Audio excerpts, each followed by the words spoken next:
So these days, what are you doing then? Since since I'm kind of in the boat with everybody else, now it's just I'm trying to make it with just freelance, and that is actually. I'm hoping this is going to be kind of like another little Sunny FM. Yeah. I'm hoping that it's going to be something that really takes off. It's another one of these things, kind of like when I went off to Cincinnati, could I make it in a large market? I've always thought in the back of my mind, could I do voice work and make that a living? And I always thought you should do it, you should try it. Everybody kept telling me, you need to go off and do this. All my friends, whoever went off and did it, went off and were very successful, but I was always too scared. And I always had a plan B. So right before I got let go from the radio station, I actually made about the same amount of money in freelance that I did in radio. So I'd work 40 hours a week in radio, but I'd work 4 hours a week on the freelance and make the same amount of money. So if I could just work 8 hours a week, I'd be making the same amount I was when I had both. But now it's just with the virus that's come in and the economy, this is the worst time to get into it. But I'm chipping along, and it's coming back, and there's some things about it. I love doing the work, but now this is a totally different thing. It's finding the work, and you obviously experienced that too, I'm sure, with what you do. And then what I'm also finding out is that a lot of these connections that I'm making with people that I used to work for have kind of turned into some little teeny weeny gems, and so that's what I'm hoping. I'm just, I'll keep networking with people, and in the meantime, hang on to the gigs that I have. I have hooked up with a couple of, it's kind of funny, as the industry evolves, I usually evolved with it. For example, when we bought all these radio stations and they started blowing out all these people in smaller markets, and they also did it in larger markets, but smaller markets first, one of the things that happened in the industry is it was perfect. I didn't like being a DJ live on the air, but I didn't mind being a DJ voice tracked. So when they were blowing people out, the one thing that I was really good at was I wasn't great in one direction. I was kind of good in like 3 or 4 different directions. And so I was good enough to voice track 5 or 6 radio stations. I was good enough to do this, and I could do all of those at the same time. Well, now the industry is such where they're blowing out just about everybody, even the company that I was in. They don't even want production directors anymore. I've hooked up with a couple of companies that now supply commercial production work for radio companies. So I've kind of evolved and kind of helping out in that world there. And luckily, I've gotten my foot kind of in the door with a couple of people where we're just starting. They're just starting to add that to a service that they're going to offer up. That they offer up imaging for radio stations, but they've never offered up the commercial side of it. So it's kind of new in trying to get salespeople in these markets to actually use it. And then of course you're working virtually now. You're not handing over a piece of paper. But I can do it right from the basement. I've got a basements are amazing. I've got a little room. I was smart a couple of years ago.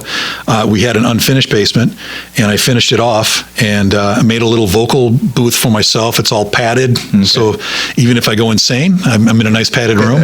I went out and bought a ridiculous microphone, but it paid for itself really quick, and I got a couple of computers, and away you go, and a nice little studio set up, and the only thing weird about it is not, after going somewhere for 30 years, now not having to go anywhere. It's funny, trying to deal with this new phase in my life is I'm not actually having a hard time with the work.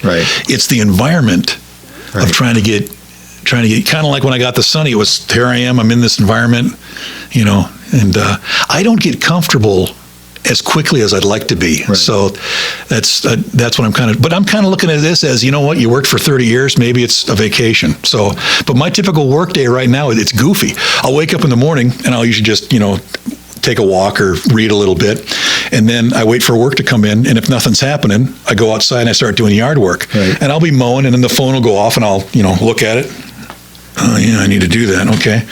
Leave the lawnmower right where it's at. Go back inside, spend 15, 20 minutes doing whatever I need to do, send it off, make the little invoice, go back out, and keep mowing. I mean, and I just do that. That's kind of what I do all day. And I tell you right now, the lawn looks spectacular. Yeah, well, mine's dying, but anyway, yeah. It's a totally different atmosphere, and even for my family to have me around, I didn't realize, that. But that's hopefully that'll pick up, and I'm hoping it will. And it's interesting how I have found work. It's never been conventional. In fact, that company I work for, I got the job because I kept sending in my demo, and they kept sending a response back saying, "Yeah, no thanks." Okay. But it went into my junk folder, so I didn't see it. So every month I'd send it again, and then finally I got a phone call, and they said, "You know what? We kept sending you this email saying, yeah, no thanks, we don't want to deal with you, but we've got an opportunity for you. Would you be interested?" And so I listened to them, and now I'm signed on with them. So It's kind of weird how I've actually found work. The one that I thought I've never heard of before, but Andy O'Reilly was talking about how he advertised for voice work on eBay. I'm thinking, eBay? Whoever thought of doing that? There is a guy that I've actually, he wrote a book. His name is Bill DeWeese, How to Be a Six-Figure Voiceover Guy, which there's no way I'm ever going to be that. But he actually he talks about going to Craigslist. Yeah. And he just offers up his voice as Craigslist. And of course, the stuff that's out there now, I've actually gone onto some of these websites, and the weirdest thing that happened, I got onto this website and I posted like, here's what I do and here's what I can do. And of course, I got a website with a bunch of demos and all of that. And this guy emails me in this broken language. I don't need your voice, but could I use your computer? And I email back like, what? And he goes, I just need access to your computer. If you can download this app, then I can access your computer and do what I need to do. And I'm like, no. And then the guy got all mad at me, like, you don't want to make money? And I'm like, where are you at? Ukraine? I'm like, no, I don't.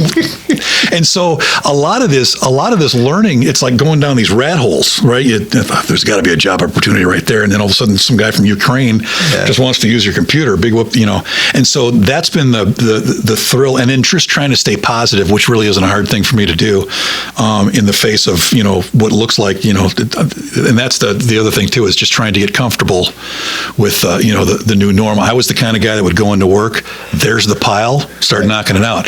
Now I've got to create the pile and knock it out. And so it's going to be an interesting couple of years. I hope it's real successful. I'm also going to try to give back to my family. My wife didn't really want to move from this area where I'm going to be living about 3 miles from here. Probably. So you are coming back? We're coming back, yeah. So I'll be 3 to 5 miles from you, and I'll set up my little world, down in the basement there, and try to set it up and sort of give back to my family for all that they sacrificed, in letting me go live my dream. And that's cool. That's hopefully I can do that and kind of make up for all the, because I asked her for 2 and it took 24. And I'll leave you with one funny story. When I finally got down to Cincinnati, I was like, oh, this is the big market. And the one thing that the Classic Rock station did is they did this thing called Fox Free Lunch. The station is 92.5 FM, the Fox. And I was the midday guy, and I did this thing called the Classic Rock Lunch or something like that, where there was, the cafeteria sound effects and all of that. Yeah. Well, we started giving away free food, and Fountain Square is the main square in downtown Cincinnati. And Cincinnati is kind of like a big Grand Rapids. It's like 4 times bigger. So it's not super huge, but it's a little bit bigger. And I went down there, and of course, when we used to go out and do remotes and appearances, you would be the guy with the banners, setting up the truck. There would be nobody with you. Right. So I got there, and the next day I had to go down to Fountain Square and broadcast live and do all the promotional stuff they were talking about. So what do? You just show up there. So I get down there, and the truck pulls up, and I reach in, and I start grabbing the table, and the promotions people, there were 5, come out, and they go like, what are you doing? I'm like, don't you guys, I'm just going to help. No, you don't do this. Yeah. Oh, okay, what do? Just stand over there. So then the broadcast truck shows up. Yeah. And this guy hops out, and I get in, and I start, fiddling with the mast. He's like, "What are you doing?" I go like, "What? Don't you need? No, you don't touch this. I hand you the microphone. You do what you do. You give me the microphone back." Okay. So he sets it all up, and I'm standing there with like nothing to do. Somebody comes over and says, "Hey, I need you to make an announcement real quick." And I'm like, "Okay." And I come around this corner, and there are 5,000 people in this square eating. You need to go entertain the crowd for 5 minutes. And I'm like, what am I supposed to do? You're the DJ. You just do what you do. There I am talking in front of, I'm nervous even thinking about it right now. Talking in front of 5,000 people. They all know who I am. They're eating food. Everybody's happy. It's a beautiful day. And then I go down, and I remember doing my first break. The guy hands me the microphone. It's already on. He goes, "Don't touch anything. Don't do anything. And you're going to break it."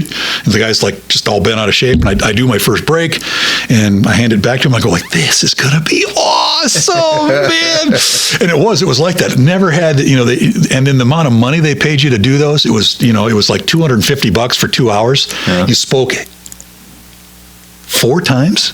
Wow. So you literally only did about 4 minutes worth of work. Yeah. And we would do those there in the city.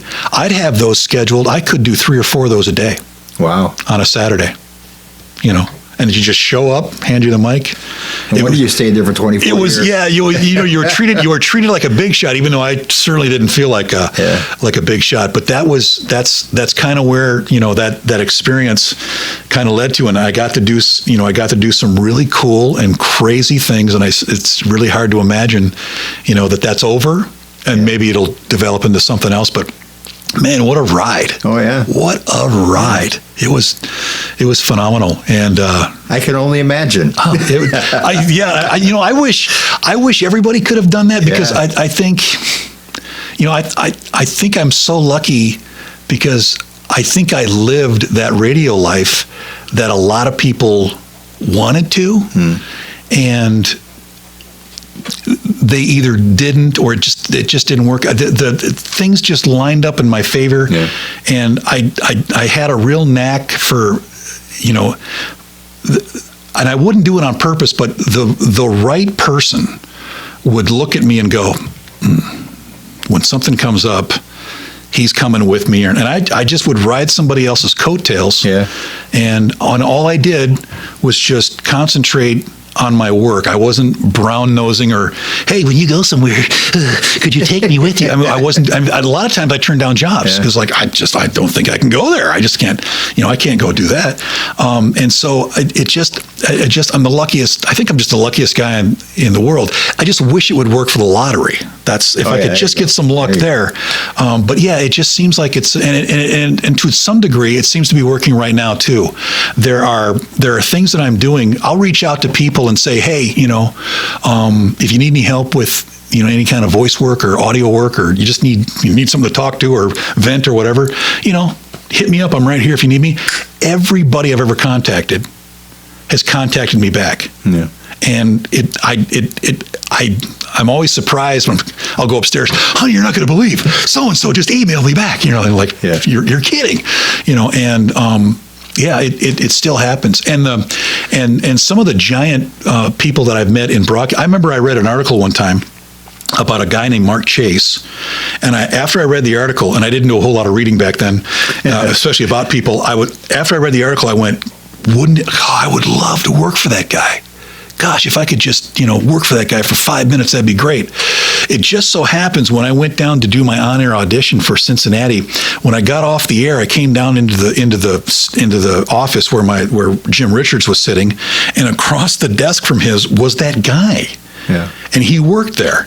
And I remember they played the tape, and Mark Chase goes, Jim goes, "What do you think, Mark?" And Mark goes, and he had a real Southern accent. He goes, "That is the worst sounding DJ I ever heard in my life." And he looked at me and goes, "You're not good. You're not good at all." And I'm like, okay.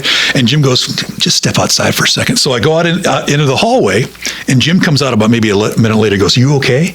He goes, "Yeah, I'm okay." "Why? I mean, you're not bothered by what he said?" I go, "Well, not really. I think he's right. I don't think I am that good." but what about the job? He's like, you got the job. And I remember I went in to tell Mark, hey, nice meeting you. Yeah, whatever. Nice to meet you. A couple of months later, they didn't have enough studios for all the prod guys, and I wasn't a prod guy. I was a midday guy who just decided to do commercial production. Okay. So I was hunting for a studio. So the only time I could get a studio was at 3:00 in the morning, and I'd work from 3 to 9, and then I did a 6-hour on-air shift. And he was filling in for the morning show. Mark Chase was filling in for the morning show one day, and so I come around the corner and almost collide with him at 4:00 in the morning. And he goes, "What are you doing here?" And I go like, "Well, it's the only time I can get in to do commercial work." He goes, "Well, you're not a production director." I go, "I know, but I want to be." And I figured if I'm going to want to be, I need to show you guys that I'm doing it. And so I'm here at 3 and I get off at 9. And he goes, "Oh, okay." And he walks, and as he walks away, he mumbles himself, goes, "Man, was I wrong about that guy?" And I was like, "Oh, I heard that." And he and I are now, best buds. Well, and it's fascinating. And I'm leaning on him and hoping I can get something, because that guy's been everywhere. He's worked at GN, and he's one of the VPs up in iHeartRadio, and he's very creative. He's still there. And he's and he jokes about that because I call him once a month. "Hey, Mark, you still there?" He's like, "Yeah, I guess. I don't even know at this moment." So there's some really, really neat people that I never thought that I would run into. And even, and it just seemed like everybody that worked in radio, everybody is awesome, unique. And I'm going to miss it, but man, it's awesome to talk about it. Yeah. And as you can tell, I'll talk about it. Oh yeah. And like you were trying to do, to try to get everybody together. If we can get nice. A group of us together, it's going to be an absolute zoo. Oh yeah. I don't know how you're going to pull that off from a technical standpoint. Lots of editing afterwards. I know that. But that's going to be something, and I really thank you for setting this up and letting us spout about that. And even hearing what other people have done, hearing JoJo's story. And there was stuff that he had said to you that I didn't even know. Yeah. And hearing it from different angles about how people saw it, because, we were all together, but we were also kind of not. We were all kind of doing our own. Like, I have no concept of what he was doing with that morning show. I'd show up at 10. And I'd be all mad at him because he didn't pull my music for the next hour. That was about it. Well, I was the guy that pulled his music, so that's why I got to know Joe a little bit better there. Yeah. Yeah, and he was, he still is a character, but he was tenacious about that morning show. And and he did stuff. Sometimes it worked and sometimes it didn't. And he was one of the guys that taught me, just keep going. If it blows up in your face, just keep going. Just don't stop. And I learned stuff from all kinds of different people. It was amazing. Well, you're right about the nice guy thing too, because what? Well, you, for instance, I remember I talked to you about learning how to use that production studio. I just figured you were a master at it. Yes, I didn't realize that you were fairly new. And this is what's interesting. You taught me. And I run into people all the time, and I don't remember that. And I wish I did. Kind of like the kid with the signature. Yeah. And I never did get your autograph though. And and now it costs something, to get it. Yeah. But I run into people now that have said things to me just like that. I ran into a guy who's a really big voiceover talent now, who does a lot of the KISS radio stations across the country. Okay. And I connected with him the other day, and he said, "I want to thank you for what you did." And I go like, "What do you mean?" He goes, "You were the one who told me that I should go out and do this for a living." Yeah. I did, because I had heard him do it in Cincinnati on the local KISS radio station. And I thought, when I heard him, I go, "Man, that guy's really good. They ought to just make him the guy who does all the KISS radio stations." Right. And then he did. He went to somebody and said, "Hey, why don't I just do this for all the stations?" They said, "That's a great idea. Why don't we do that?" And so there's a lot of. I'm so glad that I was, nice to people and showed people. I was usually just really excited. Anybody, when you came in and to want to learn something about the production studio, I was probably thrilled that someone was actually interested in something that I was interested in, because nobody wanted to learn. Oh, I always loved it. Yeah. Nobody wanted to learn that room. In fact, a lot of times they would go in there and break stuff, and I'd be like, get get out of here. Just drop the vocals and I'll take care of the rest. But yeah, I was so glad, that I could even touch not just the listeners, but other people, in that. And I'm always surprised when I find out, you did this and you were really nice enough to do that. And I was like, thank you. Well, that's what I felt real humble too when I talked to Joe and he said that, I asked him to be MC at the Muskegon Harbor Hilton when we were doing comedy night. And he said I was one that got him involved in that with the comedy. It's the first time he's done it, and he loved it, and he did it ever since. Yeah. And that made me feel good. Yes.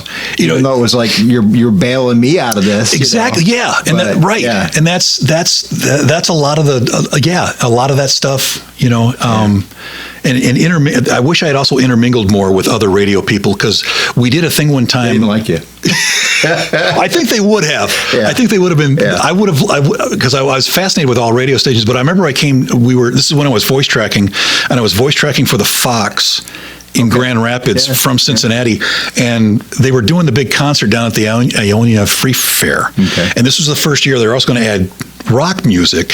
So the rock station was the thing. And I remember I went on stage, and the country guys came out too at the same time. I said, why don't you guys all come out and we'll introduce, I think it was Rat that was going to be on stage. Okay. And I got out there and they go, what are we going to do? Just follow my lead. You can hang on to the T-shirts. And so I get out there and, the crowd, there must be, by that time I was accustomed to talking in front of, 20,000 people because we were introducing bands all the time down at the Cincinnati.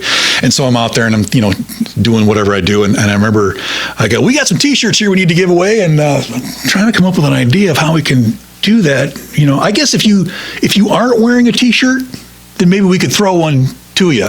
And ladies, that includes you if you want to. And the guys who are at the country station are holding the T-shirts, right? And I'm like, and all of a sudden all these shirts come off, and there's all these girls, and I'm like, throw the shirts. And they're like,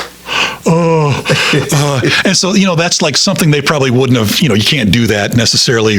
So it was nice to be able to kind of kind of join the crowd, make great live TV. Yeah, just hey, throw them a T-shirt and enjoy yourself, for a couple of moments, and then to watch Rat come on and to watch that whole to watch the bands. It was a Rat concert. I tell you what, I remember the lead singer wasn't on stage yet, and this was one of those things where they're kind of bringing the bands through really quick, and the stage manager kept going, I need a little bit more time. So I'm like, okay, a little bit more time, and talking and chatting and all of that. And then finally the guy's like, just go ahead and introduce him. And the guy wasn't out there yet. And so I start doing the whole, let's get ready for Rat, and the crowd's going nuts and all of that. And the band's telling me to stop. The guy, the drummer, is like, dude, no. I'm like, what am I supposed to do? And so it goes, and all of a sudden I introduce him, and it's like, here's Rat! And the crowd explodes, and the drummer starts drumming, and I look back stage, and they just had like campers and stuff out back there, and the lead singer falls out of his trailer, pants down around his ankles, and he's literally running for the stage trying to pull his pants up, and he runs on and starts singing. I was just like, this is cool. This is you wouldn't have believed it if you hadn't seen it. So there was a lot of those moments that you always, I wonder what it would be like to introduce that band or that band, or are those people nice or are they not nice? And meeting David Lee Roth, and I thought that was going to be a train wreck. I thought that guy I thought he was going to be the biggest jerk on the face of the earth. Yeah. And he was the absolute coolest guy ever. Really? He was unbelievable. He came into the radio station, and he stood in line, and he was just signing autographs for the people who worked in the radio. There wasn't even listeners, just people that worked there. He spoke with every single person, like chatted with them, and then signed in. It wasn't a rush and all of that. Huh. I ran one day, I'm down in the hallway, Eddie Money walks up to me. He's holding a CD. Do you work on the radio station? Oh, yeah, I work up on the Fox. Where is it? I'm like, well, come with me. And we go up. He hands me his brand new CD. It's never been played on the radio before, and tells me to play it. And then I interview him. Yeah. And then play the song. I had no idea he was even going to be there, and he's walking around just trying to get people to play his record, going nuts like this. So there's just... What year was this? Gosh, what year was it? Had to be... This would have been 96, 97. Okay. And I have no idea. I don't even remember the song. I just remember him, take me up to the studio, man. We got to play this thing. Okay, fine. I don't care. I remember I got yelled at for doing it. Yeah. Because I remember they're like, you can't. Well, it's Eddie Money. You don't say no to Eddie Money. Yeah. I mean, and so yeah, there was just all kinds of like interesting stuff like that, and it was like I said, it was a great ride.